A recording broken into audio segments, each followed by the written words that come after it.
العالمين الصلاة والسلام على أشرف الأنبياء والمرسلين حبيبي قلوبنا عبد القاسم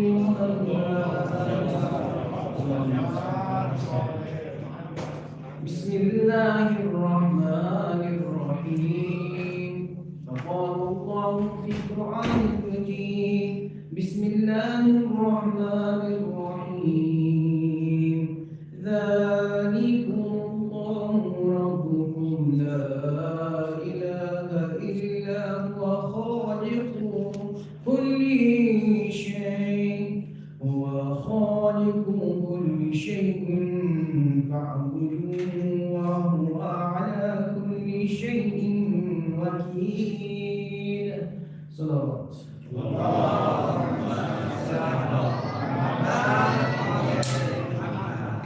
Indeed, the days are closer. We should not forget the above of our time. Join me in dua and moments of inshallah. Bismillahirrahmanirrahim. Allahumma salli ala Muhammad wa ali Muhammad. Allahumma salli alika al-muqtasid al-hasan.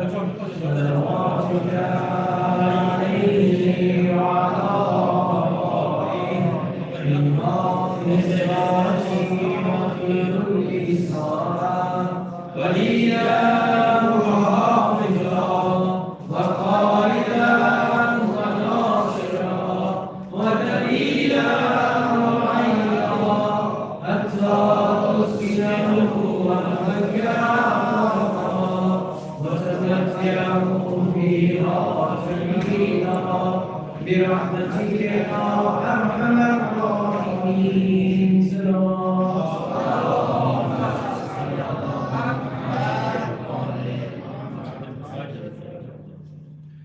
inshallah salawat for our youth as well. Allahumma salli ala Muhammad. My dear brothers and sisters, Assalamu alaikum wa rahmatullahi wa barakatuh. Indeed, we are now on the fourth night.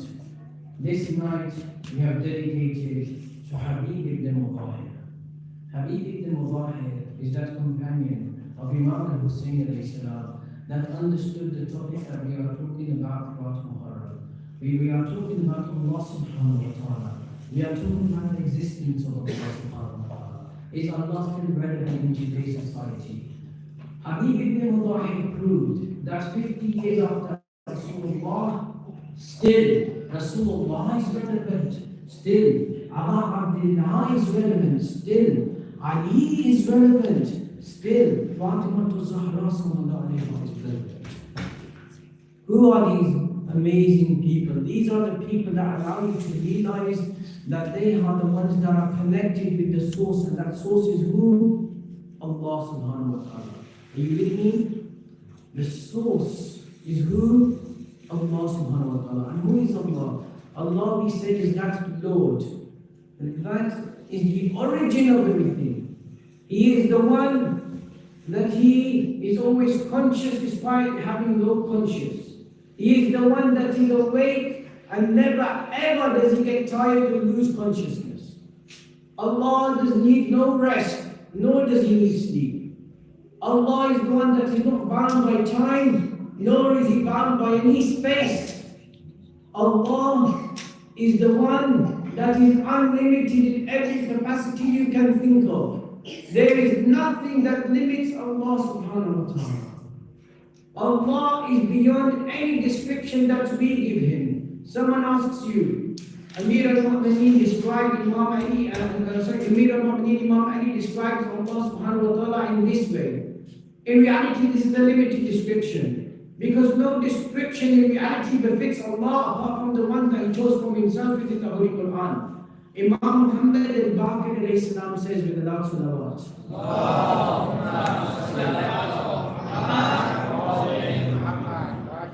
he says, He says that the names that Allah subhanahu wa ta'ala has chosen for himself in the Holy Quran are 100 minus 99. Whoever remembers them earns themselves a spot in paradise. Why? It's about remembering Allah and the essence of Allah subhanahu wa ta'ala. Being able to relate to Allah subhanahu wa ta'ala. We're talking about relatability. Yesterday we were talking about people like Tom Cruise. We were talking about the Flash series, how we look into these certain things because we find that these are the things that people seem to get attached to through looking within the deeper meaning and connecting those things, because in reality everything in this life is a reflection of Allah's isma, Allah's names. How many names does Allah have? 99. And these are all within the Holy Quran. Allah mentions them within Surah Al-Hashr as well. Today, what we're looking at is talking about bringing the Ahlulbayt into the aspect of discussion of relativism, inshallah. We recently had an event. Before we mourn, some people think we Shias, we just mourn. All we do is Ya Hussein, Ya Hussein, Ya Hussein, and that's it throughout the year. This is all we do. There is no doubt that every day is Ashura and every land is Karbala. There is no doubt in this. But the truth of the matter is that when Ahlulbayt are happy, we are happy. When Ahlulbayt are sad, we are sad. Because why? Our life, our death, even our rising on Yawm al-Qiyamah is inshallah with Ahlulbayt. Reciting our salah.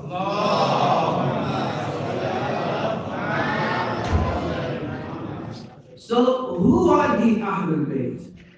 Allah subhanahu wa ta'ala, He Himself describes Himself as Al-Khaliq within the Holy Quran. Al-Khaliq Himself loves you so much. How can we prove this? He's working towards attaining you as a person. What do I mean by that? He works hard to grasp your attention, to make sure that you come to the path of Allah. He doesn't want you to lose. Allah wants you to be one within that mission. That is the mission of Allah. The mission of Allah is not separate from the will of Allah subhanahu wa ta'ala. Why? Because Imam Hussein aligns himself with Allah subhanahu wa ta'ala. The Holy Prophet, peace be upon him, when he came with revelation, what was the first ayah that was revealed? He said, Bismillahir Rahmanir Rahim. Iqra Bismi Rabbikal A'la. Yeah? Read. What should you do? Read what? Read in the name of thy Lord. Who is that? Allah subhanahu wa ta'ala. Allah introduces Himself the same way that He introduces Himself to Rasulullah. He introduces Himself to every single one of us. First starts with Bismillah ar-Rahman ar-Rahim. Then He says, read. The first command Allah gave us through the Quran is to read, to think, to contemplate. If you do not read, how can you connect with Allah subhanahu wa ta'ala? If you do not think, how can you connect with Allah subhanahu wa ta'ala?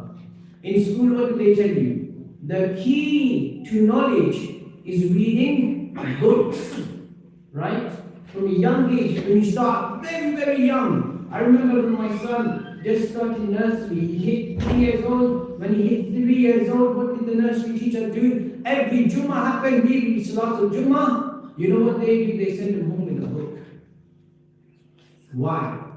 They say the parents should read with the child at home. Why? To increase his intellectual abilities.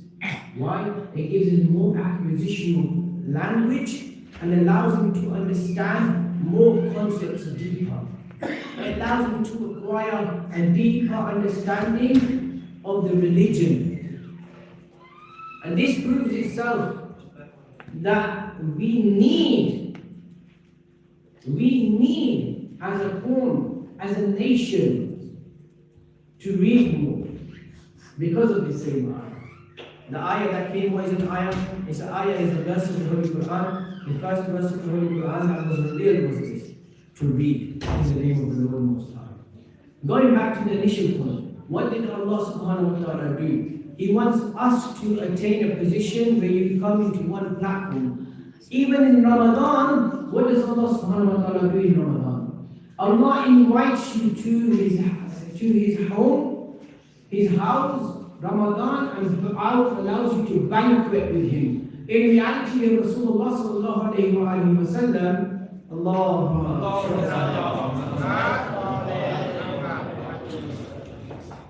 in reality, Rasulullah sallallahu alayhi wa sallam, when he invites and gives the sermon of Ramadan, he says that Ramadan is so high in its fadila that even breathing within the month of Ramadan, it equates to having some tawad.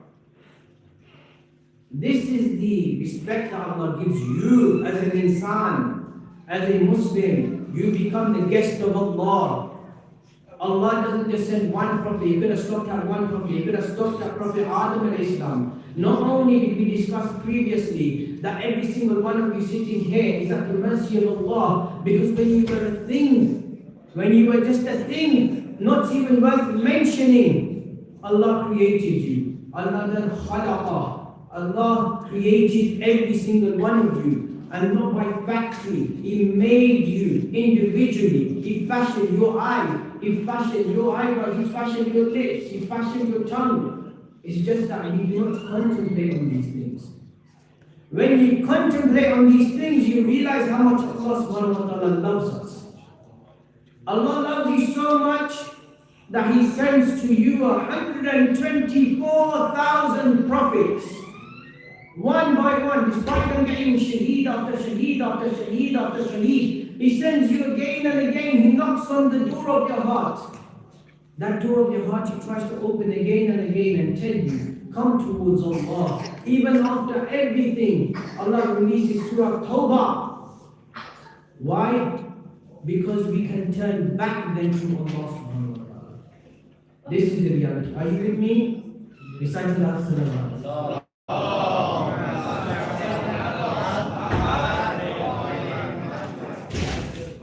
So when we look at the initial statement, where people look at us and they say, all we do is we beat our chest, all we do is remember Abdullah, and we do not do anything else apart from being sad. It's a bit like what we think about Imam Syed, like, isn't it? Imam Syed alayhi salam, they say after Karbala he did nothing but he mourned his father. No, he did everything. He read the du'as that were a means of guidance for the ummah. Imam Syed alayhi salam is the same Imam that when the murder of his older brother Ali Akbar comes to the tent, he gives him protection. And the Qila asks, he says, after 3 days of being the guest of Imam Syed, he asked, he says, do you not recognize me? I am that same person that murdered your brother Ali Akbar. Do you know what Imam Syed said? We were your guests in Iraq. Here in Medina, you are my guest. Look at the difference in their understanding. This is the maqam of Ahlulbayt. When you look at Ahlulbayt, they are the ones that give us the true moral understanding, the true akhlaq, the correct moral understanding of how to be a good human being. And in order to be the good human being, this is why we talk about Allah up until now, and even further, inshallah. Why? Because Allah is necessary. Because how? If I want to use a new smartphone, when the new iPhone came out, when iPhone first came out, no one knew how to use it. What comes inside the box of the iPhone? An instruction manual. For us as insan, we are the product. Allah subhanahu wa ta'ala sent the instruction manual as the Quran. He sent the technician as Rasulullah. And He sent the guides, the live chat. You know, sometimes you go into live chat now, you're able to get assistance with technical support, customer support. The customer support is Ahlulbayt. The customer support is Ahlulbayt. Learn about yourself. You want to know about yourself? Have you ever come across this statement? There's so many people that they try to empower you. They try to make you feel like so good about yourself. Say, how great am I? Statement in here. How great am I? How amazing am I? Do you want to know how amazing you are? Tap into your existence. Because you would find through your existence, you're that amazing existence that exists only with the existence of Allah. Because there can only be one man, or there can only be one being in charge. Who is that? Allah subhanahu wa ta'ala. Allah himself by his own name. Allah stands for Al-Lahu. Allah translates as being the one that is like no other. In Quran we say, Laysa kamithlihi shay. Unto him there is like no other. Recite it out.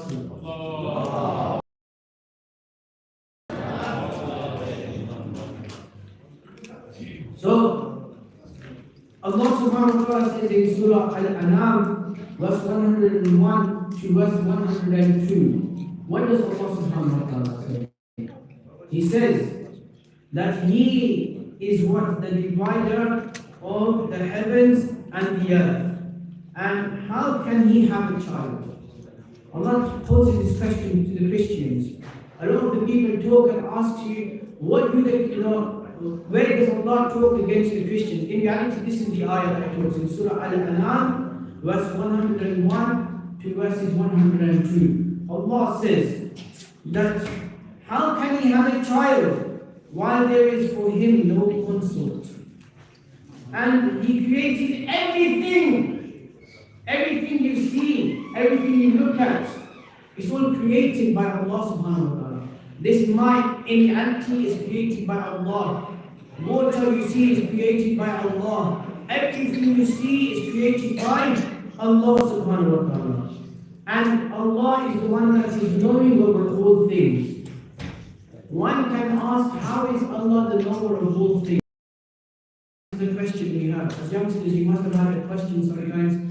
How does Allah know everything? How can Allah know where I'm walking, what I'm doing, where I'm talking, who am I talking to? How does Allah know what I'm doing in my private space? Because why? Allah is the creator of everything. Allah is not limited by the creation. If Allah created time and space and everything is limited by time and that space, if you as a human being are limited by time and space, for those of you that know Albert Einstein, he came up with the theory of time relevance. He said time is relevant. Each time is measured differently. My hand in this moment right now is different from when it lands here. Why? Because it has different timestamps throughout existence. And when you look at this, in reality, Allah cannot be bound the same way that we can, or the way our hand is bound, into different times. Is everyone with me? Alhamdulillah, he said that's a lot.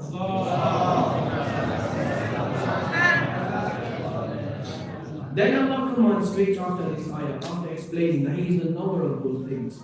He says that it is Allah subhanahu wa ta'ala that is your Lord. And there is no God but He. And He is the creator of everything. Therefore, for He is your guardian. Because why? Allah uses the word, He is وَهُوَ عَلَى كُلِّ شَيْءٍ وَكِيلٍ. That He is the guardian, the solicitor, the barrister over all of creation. The one that will represent your case best is only and only Allah. This is why when we look at Imam al-Hussein alayhi salam, in the battle of Karbala, Imam al-Hussein says to Allah, he says, Ya Allah, this is easy for me. Someone can question, Allah, how is Imam Hussein saying that this is easy for him? Allah will tell you. Because Imam al-Hussein understands what? That the best wakil, the best guardian, is none other than Allah subhanahu wa ta'ala. Do you know what we say about Amir al-Mu'mineen, Imam Ali alayhi salam, that he is wali, He is the representative of Rasulullah. We talk about Rasulullah being the Prophet. If it wasn't the fact that they had a connection with Allah subhanahu wa ta'ala, the Holy Prophet becomes irrelevant. If Imam Ali didn't have the connection with Allah subhanahu wa ta'ala, Imam Ali becomes irrelevant. Then even Imam Hassan, Imam Hussein and all of the A'imah, if they are not connected with Allah subhanahu wa ta'ala, they become irrelevant. So there is a condition. If the A'imah are the ones that take you to Allah subhanahu wa ta'ala, then they are the A'imah that we know. Because one of the signs of the Imam is that he reminds you and takes you back towards Allah subhanahu wa ta'ala. This is why when we as the Shia, some people accuse us, they say, these are the people that do shirk, they do bid'ah, they believe Imam Ali is Yadullah, they believe Imam Ali is Lisanullah, they believe that Imam Ali is Aynullah. But what comes down first? Listen to what we're saying. When we say Imam Ali is the hands of Allah, when we say Imam Ali is the eyes of Allah, when we say Imam Ali is Lisanullah, the tongue of Allah, we don't mean literally that Imam Ali is the tongue of Allah. Allah has no tongue. Allah has no eyes. Come on, you didn't work that one out. What we mean is, whenever Imam Ali moved his tongue, like he would move his, it would move in the way that Allah was pleased with him. When Imam Ali would move his hand in battle, it was with the permission of Allah subhanahu wa ta'ala. Everything about Imam Ali alayhi salam would remind you of Allah subhanahu wa ta'ala. This is why there, apart from Allah and Rasulullah, according to Rasulullah himself says that above Imam Ali in status are only two, Allah and Rasulullah. Give me a loud Nara Hadri, inshallah. Nara Hadri! MashaAllah, we say Ya Ali, alhamdulillah. We say the last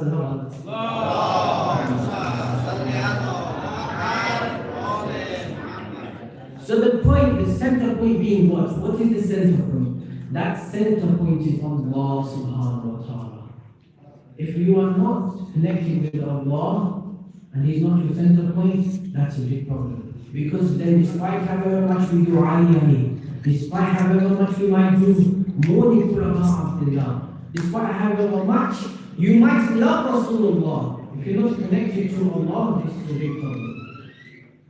Because the Ayyamah require for you to connect to the source of Allah subhanahu wa ta'ala. And it is impossible that once you reach the door of Ahlulbayt, that you can still not understand Allah subhanahu wa ta'ala. Why? Because Ahlulbayt are the living hujjah, proofs of Allah subhanahu wa ta'ala. You know, sometimes you look at Allah subhanahu wa ta'ala as Khaliq. When we look at Allah as Khaliq, it requires an active understanding. There are some people, like for example, yesterday I told you the example of Tom Cruise. He has an active need for Allah subhanahu wa ta'ala. He just doesn't know it. Same thing with Muhammad Ali. He has an active need for Allah subhanahu wa ta'ala. The only difference is he never realizes it until he actually does become Muslim. Today, I want to tell you a story about a minister. The minister himself, he was a person who was really arrogant. This was amongst the fuqaha. He would actually go amongst the fuqaha, this minister in Iran, he would actually go towards the fuqaha are the jurists, the people that we see that are the scholars. He would go to them and he would laugh at them and say to them, I can give you 1,000 excuses, thousands of reasons why Allah does not exist. What happened to this minister? One day, after a few years, these scholars, they didn't say nothing to him, but after a few years, what happened? This same minister that was so arrogant about Allah subhanahu wa ta'ala, what happened? He actually had a case filed against him. And then he went into prison. When he went into prison, one of the fuqaha thought, now is my time to go and teach him a lesson. Tell him, do you remember you were that same person that said Allah subhanahu wa ta'ala doesn't exist? You give me 1,000 years. Allah doesn't exist. He says that I know, I am ashamed of this. When he was inside the cell, inside the prison, he said, yes, I know what you're saying. I am ashamed of this. He recited your poetry. Look at this. Your fitrah tells you that once you contemplate, you're able to understand Allah. Do you know in his poetry what he was saying? This same minister didn't believe in Allah. He says that we are like the lion on the flag. When the flag moves in the wind, it looks like the lion is alive and is moving by itself. In reality, we are like this lion. We are just an image of the lion. But the real mover, the real creator is only Allah. So like the minister, we should also learn and submit towards Allah subhanahu wa ta'ala. Even the Pharaoh. You remember the story of Moses? You all know the story of Moses, right? Story of Moses, what happened? Prophet Musa alayhi salam, eventually when he grew up in the arms of the Pharaoh. Eventually when he would grow up, he would actually go and free the Israelites, and he would go through the different miracles. One of them was parting the Red Sea, and then he would walk through the Red Sea, and the Pharaoh would follow him. Even the Pharaoh in his last moments, do you know what the Pharaoh says? The Pharaoh says, Amantu annahu la ilaha illa alladhi amanat bihi banu Israel wa ana min al-muslimin. He says that I believe there is no God but He in whom Banu Israel believes, and I am of those who submit. I am one of those that comes to me. Big statement. Allah made an example of this same Pharaoh for us. Some of us act when it's too late. We become so occupied by dunya. Habibi, I have a job. I can't come to Majlis of Allah. Habibi, I have work today. I'll work early in the morning. I'll work 8 o'clock in the morning. I can't come to the Majlis of Allah. Some people, they don't have time for salah. Imagine, you don't have time to pray to the one that created you. You don't have time to do shukr, to be thankful to Allah subhanahu wa ta'ala. At the very minimum of everything, at least in response to Allah, we need to be thankful to Him. Allah created me. Allah gave me hands. Allah gave me ears. Allah gave me eyes to see. I should be thankful to Allah. True? Simple human thing, isn't it? You teach your kids very young, at a very young age. Someone gives time to them, he's nice to them. You teach them, say thank you, say please. How many times have you said, please Allah, help me? And then when He helps, we forget about Him. We say, we don't even say thank you to Allah. This is something that we should think deeply about. Imam Jafar Sadiq al-Islam gives a good comparison of the sailor. Once a sailor comes to him and says about Allah subhanahu wa ta'ala, he says and asks, how can we prove that Allah exists? Imam Jafar Sadiq al-Islam will ask the words,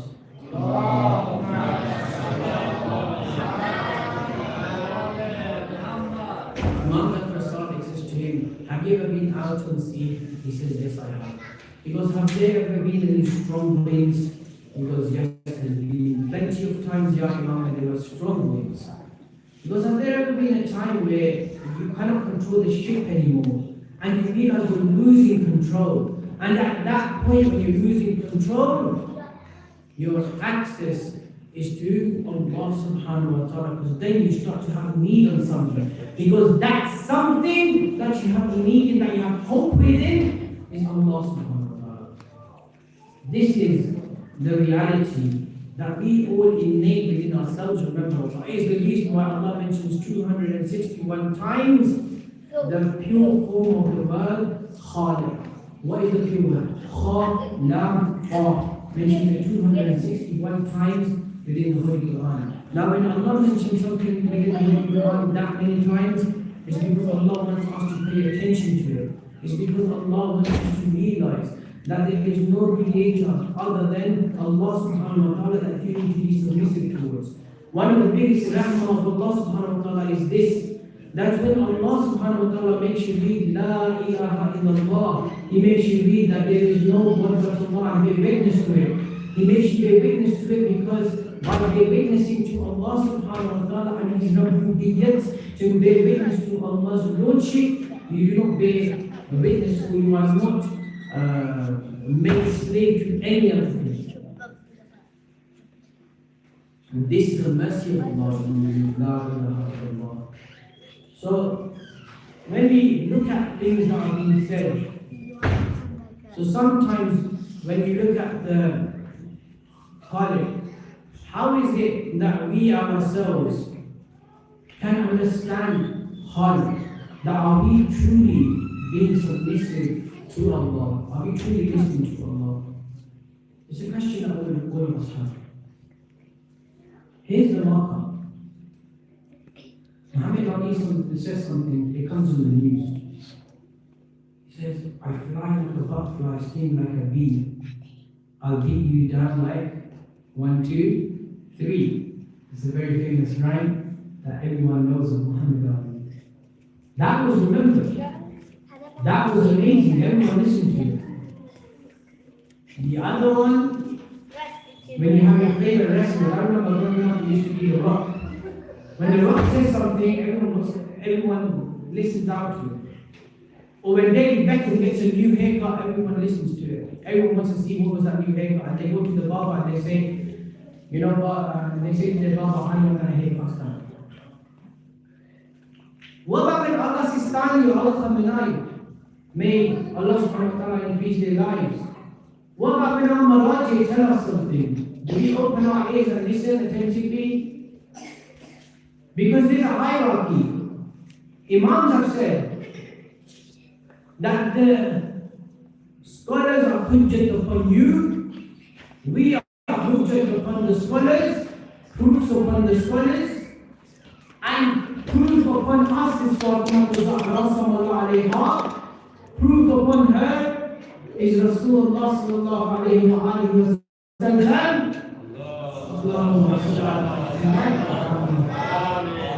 And proof upon them is who? Allah subhanahu wa ta'ala. There's a link. Why are we not looking into what scholars have said, talked about? More importantly, when we look at the story of Karbala, why do we not pay attention to it? Why are we not involved in it, engrossed in it? So here's the thing. Everyone has their own theories on how Allah does khalq. Some people actually in theories, for those that study or read, you'll see some people believe it's like a watch. You know, the watch, the parts of the watch, little parts, they come together inside the watch. The watch is something it tells you the time and thing for those that don't know what watch is.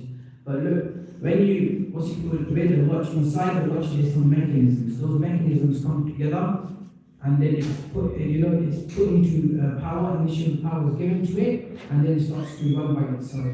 Some people say this is the way that Allah has created.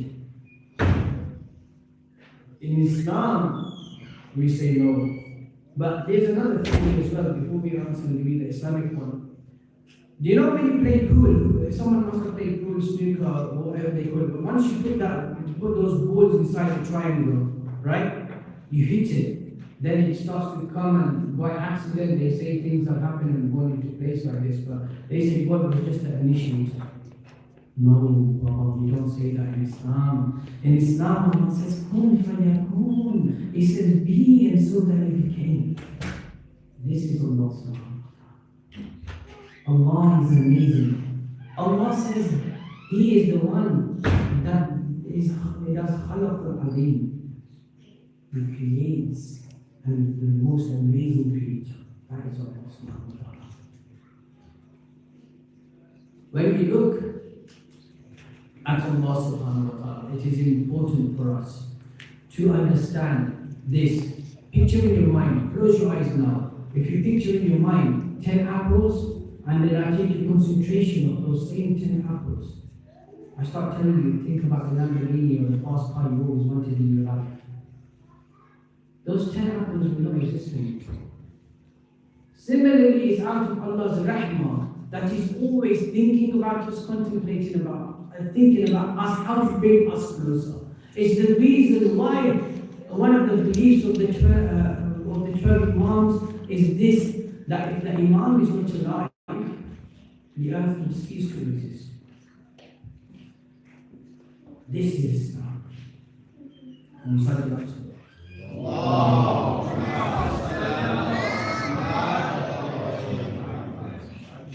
So there are some people, and this is what I wanted to clear up for some people, because we are now moving on and talking about God being Al-Khaliq. Yeah? Allah creates, Allah provides sustenance because Allah is Al-Raziq. Yes? Some people have come out and said, for example, Imam Ali is Raziq. Some people say that Imam Ali is also Khaliq. These same people have to understand that in reality they are going against the foundation principle of Allah subhanahu wa ta'ala. Why? Because if they believe that Imam Ali creates separately to Allah subhanahu wa ta'ala, Imam Ali gives risk apart with the without the permission of Allah subhanahu wa ta'ala, this is not Shiism. This is not the faith of the Shia of Ali ibn Abi Talib.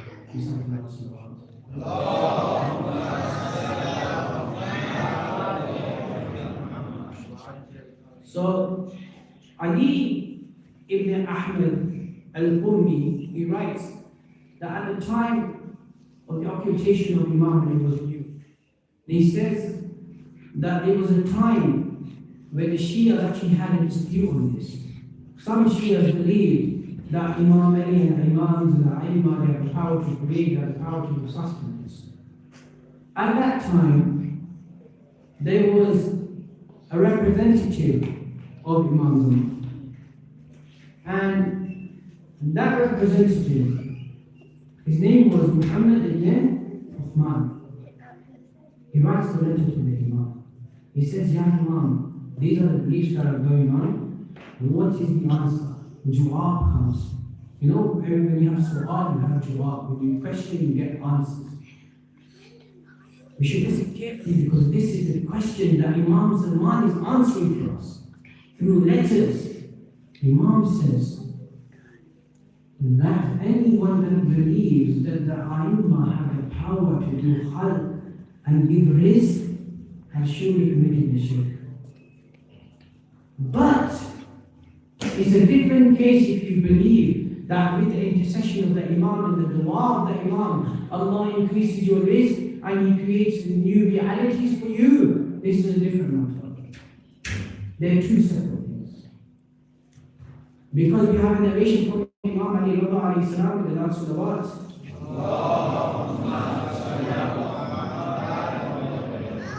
Imam alayhi salam says that one of the signs of the Imam is that the Imam, when he makes dua, that dua gets answered straight away.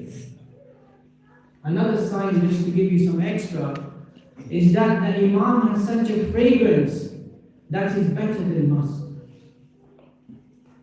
That is our Imam. These are some of the beliefs. So when we look at Al-Khaliq, we look at Al-Raziq, in reality that is only and only and only Allah subhanahu wa ta'ala. The A'immah, the Ahlulbayt, they are an extension of the and being a proof of Allah subhanahu wa ta'ala because they embody to a certain capacity the characteristics of Allah.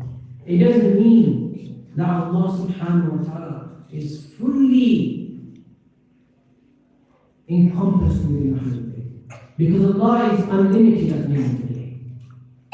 Ahlulbayt is creation of Allah, it's limited. It's like this cup, it can only take a certain amount of water. It can't take an unlimited amount of water. The same principle. We recite that in the world.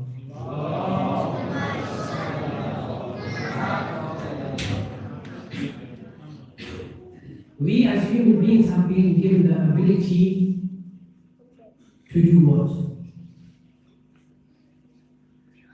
create things by the permission of Allah. How? I'm about to say something that some people, if you don't listen to me, you get stuck. Why? Very important.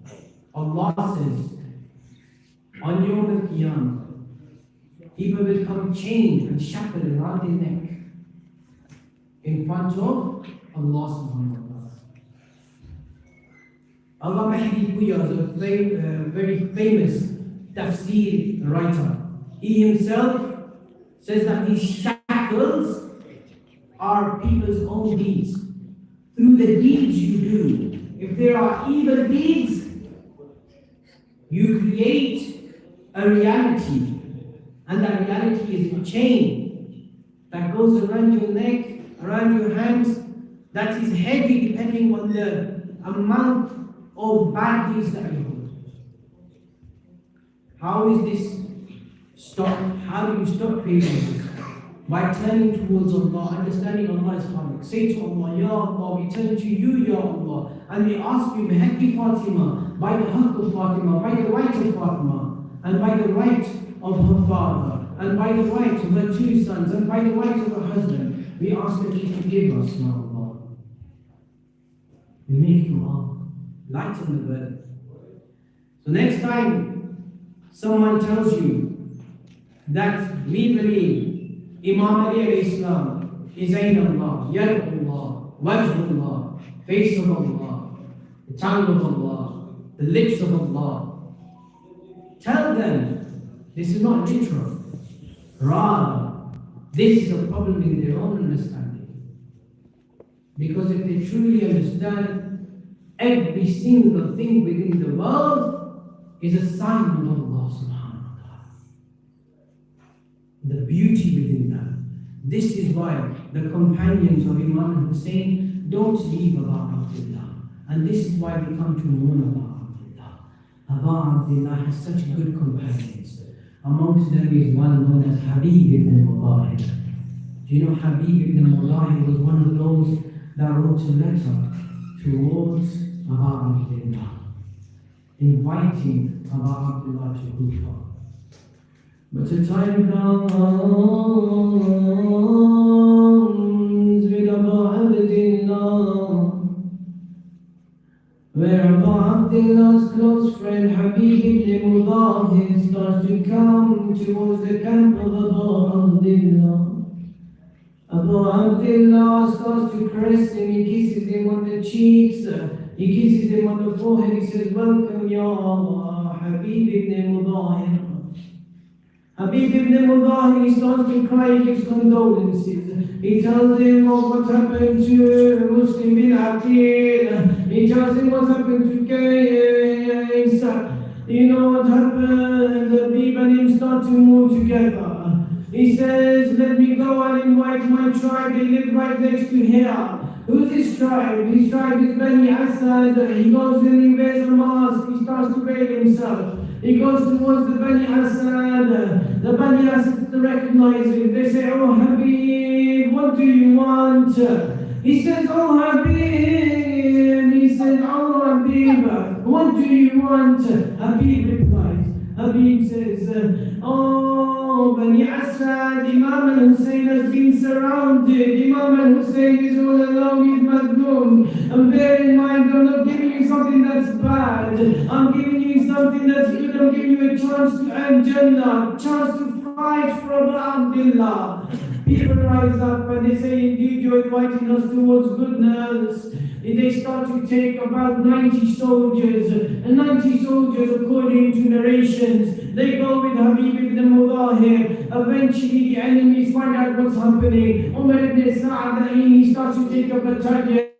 As he takes a battalion, he starts to go and cut the way for these soldiers. Eventually, they see that they're outnumbered by the army of Umar ibn Sa'ad. They turn away the support of Abu Abdullah. Allah Hussein, Allah Madluma. Habib ibn Mudahir starts to cry. When Habib ibn Mudahir, he goes back to Imam al-Hussein, he tells him what happened. Imam al-Hussein starts to say, La hawla wa la quwwata illa billahi al-aliyyil azim. He says that there's no power, no deity except Allah subhanahu wa ta'ala. A time comes, let's fast forward, Karbala, Ashura happens. And Ashura is happening, it reaches the time of Asr. At the time of Asr, we see, and that's one of the companions of Imam al-Hussein, known as Ahlulbayt al-Saidi. He starts to say to Abu Abdullah, he looks towards the skies, he sees that it's time for Dhuhr. He says, Abu Abdullah, the time has come for Dhuhr, let us pray Dhuhr. Imam starts to weep and he starts to kiss him. He says, indeed you are telling the truth, the time is for Dhuhr. Let's pray Dhuhr. Go and tell them that we want some respite so we can pray our salah. You know what happens? There's a man known as Hasim bin Tamim. Hasim bin Tamim, he says, Oh Hussein, your salah will not be accepted. Allah Hussein, Habib ibn Mudahir, he starts to get up. He gets very angry. Habib ibn Mudahir was someone that was very brave. Habib ibn Mudahir would cry. He would say, how dare you talk about my Mawla like this? How can your salah be accepted? Oh, and the son of Rasulullah salah is not accepted. Habib starts to go fight. Hasim initiates the initial strike. Habib ibn Mudahir, he starts to slash the sword, slash the horse. As he slashes the horse jumps. As it jumps over. And Hasim, he gets injured. Hasim starts to call out towards his comrades. He says, oh comrades, come and help me. As they come and help him, they not only save him, but they attack Habib ibn Mudahir. Habib ibn Mudahir says, Allah Habib. He says, I am Habib, son of Mudahir. I am Habib, son of Mudahir, the one that fights like a lion. Come and fight me. You know the narration say that he killed 62 of the enemies of Abu Abdullah. He kills them one by one. A time comes where Abu Abdullah sees, what does he see? He sees Habib ibn Mudahir is getting surrounded. Budayl starts to attack him with the sword. He strikes a blow to Habib. Habib falls. Someone else from Tamim, he strikes Habib with a spear. Habib ibn Mudahir, he falls onto the ground. Oh Habib, as he falls onto the ground, has seen himself, he comes and he strikes Habib ibn Mudahir. The guy from Tamim, he sees that he's stricken down. Habib ibn Mudahir says, I try to get back up. When he tries to get back up, what happens? Another guy attacks him again. And this time when he's down, the person comes off his sword. He sees Habib is really critical. He sees Habib ibn Mudahir is injured now. Habib has a spear in the back. Oh Habib, what they do next? I fast for forgiveness, Ya Mu'mineen. Do you know what happens next? The person takes out his sword and he starts to strike the head of Habib ibn Mudahir. Habib's head becomes separate from the body. Inna lillahi wa inna ilayhi raji'un. A time comes where Abu Abdullah cries. He's seen rushing towards the body of Habib ibn Mudahir. He says, Inna Allahi ahdasibu nafsi wa humati ashabi. He says, from Allah I will wait for my reward and the reward of my companions who defend me. Abu Abdullah is so hurt. He says, Inna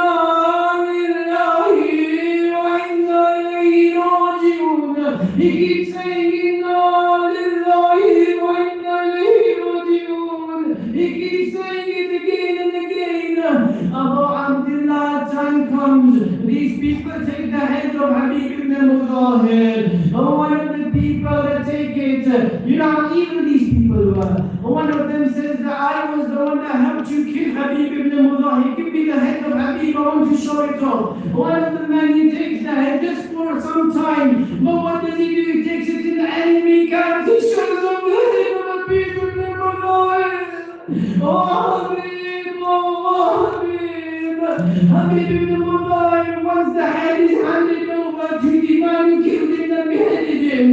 This man from Bani Tamim, he goes and he takes the head towards the court of Ubaydullah ibn Ziyad. He sees that a young man behind him known as Qasim. Who's this Qasim? This Qasim is the son of Habib ibn Mudahi.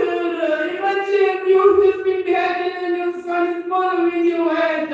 The head is stuck to the horse of this evil man. He goes towards Ubaydullah ibn Ziyad. He comes out and the boy is crying. He asks, oh young boy, why do you cry? Tell me what happened. He said, the head of your horse, and that head is the head of my father, Habib ibn Mudahi. He said, this is the father, this is my father's head. Give it back to me, O Zalim. You know, the Zalim turns around and says, no, I need to go and take it and deposit it with Ubaydullah ibn Ziyad will give me a reward. Look at the young Qasim. Qasim starts to say, the son of Habib ibn Mudahi he says, look, Allah will already punish you for this. Oh, how can you be so evil? A time comes where your head is claimed. Oh, Habib ibn Mudahi. A time comes in Karbala where Ali and Akbar will be lying down. Those that have javelins will attack with javelins. And those that have stones will attack with stones. Oh, Ali and Akbar will go the wrong way. And the people that have swords will start with swords. Those that have spears will attack with spears. Oh, Hussein, you came to the body of Habib. You pick Habib and take him back to the camp. Oh, Hussein, may I be sacrificed for your back. Who will carry you back to the camp? Inna lillahi wa inna ilayhi raji'un. Sallallahu ala Muhammad wa ali Muhammad sallallahu alaihi wasallam.